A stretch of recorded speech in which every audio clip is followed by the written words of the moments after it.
when people are deported, anger has to go somewhere, and lately, some of that anger is being aimed at the black Americans. Today, we are going to talk about why that happens, and more importantly, why this narrative is not only wrong but dangerous. They are being starved. They are thirsty, only given 1 cup of water per day, are denied bathroom privileges, are denied medical attention. People in ICE concentration camps are losing their lives. And don't even think about saying FAFO, fuck around and find out, to these people in ICE detention centers. It is a shame that members of the black community started the trend, and so many other people followed. This is an updated voting poll. Updated. Brown people voted for Kamala Harris more. But you fall for the colonizers' divisive tactics, the inaccurate voting polls, the initial propaganda. It is immature and immoral to be centering that type of behavior in response to a community that is being mass deported, imprisoned in concentration camps, and tossed out of the country to who knows where without any rights or contact to any lawyer or family. When we should be focused on solidarity, and this has to stop immediately.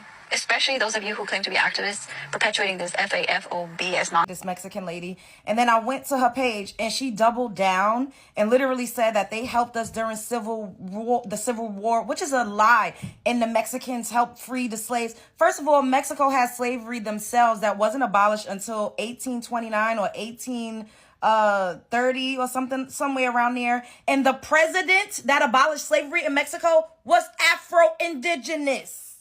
I don't know why they keep leaving that part out. He looked more like a negro than he looked like. Y'all picking up what I'm putting down? And when we were down there, we was fighting beside them. We was helping to protect their borders. They conveniently leave that out. All this civil rights, nobody that was not fighting with us for civil rights. Is a lie and a scam, not as a collective. And they know a lot of them are anti-black. It is so crazy that they keep blaming us. First of all, we've been saying fuck around and found out, just like we've been saying a whole bunch of other shit that they co-opt and steal and turn into something else. Why do they keep blaming us and centering us when we are not the ones that's putting them in concentration camps? We do not yield, nor do we hold the power to deport them. They are focusing on the wrong people. Why y'all not mad at MAGA? Why y'all not sticking it to the white man? I mean, we just got to call it a spade a spade. It's so weird that the Mexican and the Latino community keeps coming for black people. As a Somali American who lives in Minnesota, it's really disheartening to hear and to read comments about my community, to hear people write, "Go home." To those people, I want you to know that America is home. I have lived in America since I was 7 years old. So when you tell me to go home, I think, okay, do they want me to go to Minneapolis, where I first lived, or maybe to St. Paul, or Brooklyn Park? Again, we are your neighbors. We are your teachers. We are your principals. We are your lawyers. We are you can fill in the blank. We are Minnesotans. So Somalis aren't just welfare queens in America, they're welfare queens all over the world. I want you to listen to some of these numbers. In Norway, 73% of Somali immigrants are on government aid. In Sweden, 64% of Somali immigrants do not have jobs or education. In Denmark, 69% of Somali immigrants are on public benefits. And in America, according to President Donald Trump, 88% of Somali immigrants in the United States of America right now rely on a welfare program. So the question is, not only why are we bringing in so many people that are just coming here and becoming dependents of the state? The other question is, why are we bringing so many people here that become left-wing activists, start talking crap about America, and then all of a sudden start scamming the local and federal government to enrich themselves? I can go story after story after story. There's a woman in Minnesota right now that's living in a $1 million house that was paid for by laundered government money, and the partner, her husband, who bought the house, his name is still on it, but he has fled somewhere else. They can't find him. We all know the feeding our children scandal that's going on in Minnesota right now, where they've literally stolen hundreds of billions of dollars from local and federal governments. So the question is, why are we importing so many people from Somalia into America? Now, as somebody who used to live in Minnesota, I can tell you right now, Somalians are there for birthright citizenship. If you guys weren't aware, the Somalians have come to claim their birthright citizenship. Now, as you guys already know, the Trump administration has initiated their ICE raids in Minnesota, but the Somalians are fighting back. Now, according to CBS News, where you can pause to read this, the Trump administration is attempting to have ICE raids in Minnesota and are checking the green card holders of Somalian residents who live there. And little does the Trump administration know that the mass majority of Somalians who live in Minnesota are U.S. citizens. And every year, sometime around this year, apparently they do their pilgrimage to the Target Center. And based off of the rhetoric of the Somalians across social media, they're stating that although the Trump administration has implemented these ICE raids, they are willing to work with him to do a two-state solution. I'm not entirely sure why Donald Trump thought that this was going to be easy pickings with Somalians in Minnesota. I'm not entirely sure why he thought that. But little does he know that being that Somalians, their birthright is Minnesota, they're going to fight to the very end for their land. Because isn't that what you're supposed to do when you're being hostily invaded? Like, correct me if I'm wrong. Somalis are reclaiming their ancestral homeland of Minnesota, and it's making people mad. And while it's not inherently anti-Somaliitic to criticize Minnesota, This is not an attack on anyone. This is about facts, responsibility, and what actually controls deportation. Over the past few weeks, we have seen deportees openly say things like, Black Americans don't help us. They don't speak for us anymore. They are the reason we are being sent back. And I understand where that emotion comes from. Deportation is traumatic. People lose families, stability, and even identity. But pain does not make a claim true. So the real question is this: why are Black Americans being blamed at all? Let's watch this clips compilation and then I'll come back with more comments. Being from Miami, I don't know how to feel about Cubans being in their find out era. Because they took over Miami, and it was to the point where you couldn't even find a job unless you spoke Spanish. And even if you spoke Spanish and you wasn't Cuban, you wasn't getting that job. And I give them a lot of credit because before their family or friends would leave Cuba, they would already have a job, a car, and a place to stay by the time they reached Miami. Like, they really set up their people very, very well. They even had a wet foot, dry foot policy. Where they messed up at was thinking that they thought becoming a Republican was going to make them turn. And the whole time they're speaking Spanish. And a majority of them didn't even bother to learn English, but yet they thought they were. And my main question is, what is the difference between Fidel Castro and 45? The first reason is misunderstanding of who actually has power in America. Black Americans as a group do not control immigration law. They do not decide who gets deported. They don't run ICE. They don't issue removal orders. Blaming Black Americans for deportation is like blaming passengers for a plane crash. So, the confusion about citizenship. Another reason is confusion about citizenship versus the immigration status. Black Americans are not deportable because they are citizens by birth. Not because someone is protecting them. Not because they were helped, but because the Constitution guarantees it. It is not a privilege, it is citizenship. Let's talk about where it becomes dangerous. When deportation anger is aimed at Black Americans, it does three things. It protects the real system. The actual institutions responsible disappear from the conversation. It creates division between groups with no power.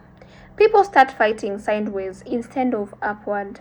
So it normalizes misinformation. And misinformation spreads faster than actually facts when people are hurting. Like, why is it that they don't go back to hold themselves and whoever they voted for accountable?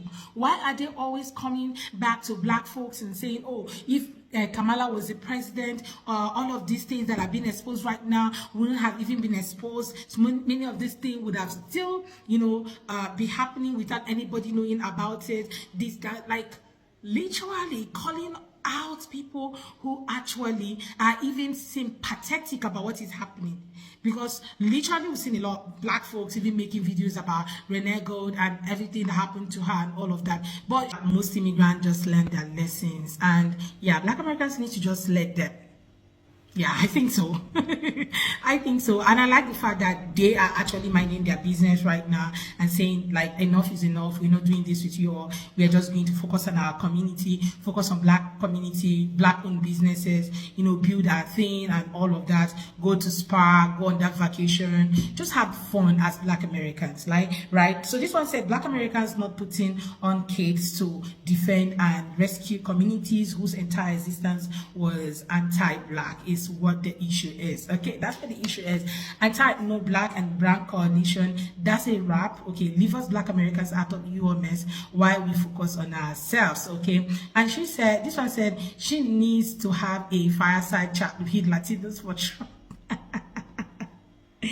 Okay, and this one said they're trying to use us as a scapegoat, okay, because they are too cowardly to call out the people who are deporting and taking their people, just deflecting. Because you cannot be calling on people who have done nothing, but you keep calling on people who the people who have done something to you, you're not calling them out. You're not taking responsibility. You're not even saying, oh, what you guys are doing to us is bad. Instead, you're calling on black Americans who did nothing. No group owes another group protection from immigration law. Solidarity is not a responsibility. And blaming black Americans will not reverse a deportation order. Let's continue with the clips, guys. As a white person, as a black person, as anyone, how? So I was going to put this as a comment, but you already have thousands of comments on there, and I don't see this as a problem. We know it's a problem. We know it's an issue. We're just tired. We told you.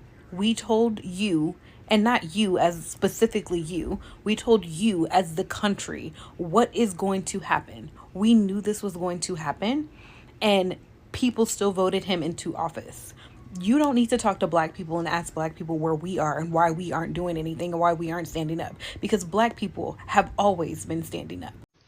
Black Americans, have y'all noticed something? How we getting attacked by all these immigrant groups here in America?